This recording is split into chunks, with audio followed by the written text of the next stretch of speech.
नमस्कार। आज हम सोयाबीन के फील्ड विजिट में हैं। तो इस सोयाबीन के खेत में इल्लियाँ लगी हुई हैं।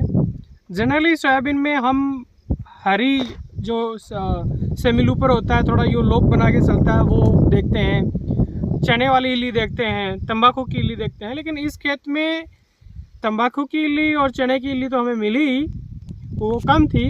लेकिन जो ये एक काले रंग की इल्ली आप देख पा रहे हो, ये हमें देखने को मिली है ज़्यादा। इससे नुकसान भी काफ़ी है, बहुत फास्ट खा रहा है।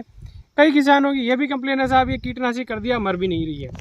दरअसल ये केस्टर सेमी लूपर है, जो साधारणतः सोयाबीन में नहीं आता है और फिलहाल सभी खेतों में भी नहीं है। कुछ खेतों में ऐसा है कि वहाँ अन्य इल्लियों के साथ में, चने की इल्ली या तंबाकू की इल्ली के साथ में ये केस्टर सेमी लूपर भी है। जैसे ये हमने कलेक्ट भी किए हैं, आप देख सकते हो। ये अलग अलग रंग का दिखाई दे सकता है, कोई बिल्कुल एकदम सुर्ख काले रंग का, कोई उससे ब्राउन भी है और काला काला भी दिखाई दे रहा है।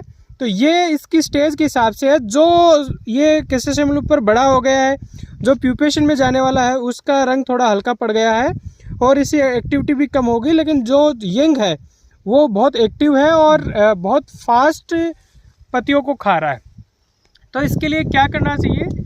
जनरली जो ये कैटरपिलर हैं, ये आपके सामान्य जो कीटनाशी हम करते हैं, जैसे कि आपका इमामेक्टिन बेंजोएट करते हैं, या आपका जो थाइमथोक्साम प्लस लेमडा आता है, या क्लोरेंट्रानिफ्लोर प्लस लेमडा आता है, इनसे कंट्रोल हो जाते हैं। लेकिन ये कीड़ा भी एडवांस स्टेज में है, तो इसमें मेरे ख्याल से फ्लूबेंडामाइड जो आता है वो ज़्यादा कारगर होगा, क्योंकि बड़ा जब हो गया है तो वो उस बाद की जो इंस्टार होती है वो कंट्रोल नहीं होता है सामान्य आप जो डोज या कीटनाशी देते हो। तो इसलिए यदि आपके खेत में इस तरह की प्रॉब्लम है, तो जो रूटीन में हम कीटनाशी स्प्रे करते हैं वो करने की बजाय पहले आप किसी विशेषज्ञ से मिलें और उसकी सलाह के अकॉर्डिंग कीटनाशी इस्तेमाल करें और उसकी सलाह के अकॉर्डिंग आप डोज इस्तेमाल करें, क्योंकि कीट की स्टेज और उसका किस हिसाब से फीड कर रहा है उस पर निर्भर करता है। बहुत लेट स्टेज में यदि आपका कीड़ा पहुंच गया, सभी कीड़े बहुत लेट स्टेज में है, तो उस दशा में यदि आप कीटनाशी ना भी करोगे तो वो कोई आपको आर्थिक नुकसान नहीं करेगा, क्योंकि वो तो प्रिपरेशन में जाने वाला है। लेकिन इसलिए आप कोई कीड़ा पकड़ के, जैसे बाबूजी हमारे पास कीड़ा पकड़ के सैंपल लेके आए, तो हम इनको बेहतर सलाह दे पाए। और ये केस्टर सेमी लूपर साधारणतः आता भी नहीं है। ये जब सोयाबीन में हमने देखा तो हमने भी इस फील्ड को विजिट किया और हम हमारा बेस्ट ट्रीटमेंट देने की कोशिश करेंगे। सो इस बात को नटशेल में यहीं कंक्लूड करेंगे। ये जो सेमी लूपर आ रहा है काले रंग का, ये कोई सामान्य समस्या नहीं है, बहुत बिरले खेतों में मिलेगा। ज़्यादातर जो समस्या आ रही है वो या तो आपके चने की इल्ली की आ रही है, या तंबाकू की इल्ली की जो एज यूजुअल हमारे आती है, या हरी वाली जो सेमी लूपर होती है उसकी आती है। ये दिक्कत जिन खेतों में है वो खासकर इसका सैंपल ले जाके अपने जो कृषि विशेषज्ञ है जो नज़दीकी, उससे मिले और उसकी सलाह के अकॉर्डिंगली आप कीटनाशी का उपयोग करें। उम्मीद करता हूँ मैं कुछ क्लियरिटी आपको दे पाया।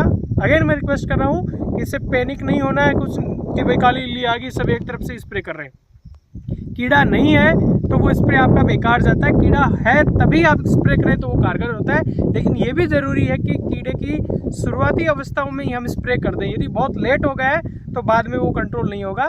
इसलिए कीड़ा होना भी चाहिए, लेकिन उसकी शुरुआती अवस्था में हम उसे कंट्रोल कर लें। उम्मीद करता हूँ आपको कुछ क्लियरिटी मिली होगी। आप चैनल पे नए हैं तो प्लीज़ आप इसे सब्सक्राइब करें, ताकि खेती से जुड़ी हुई साइंटिफिक इन्फॉर्मेशन आप सबसे पहले ले पाएँ। नमस्कार, जय हिंद।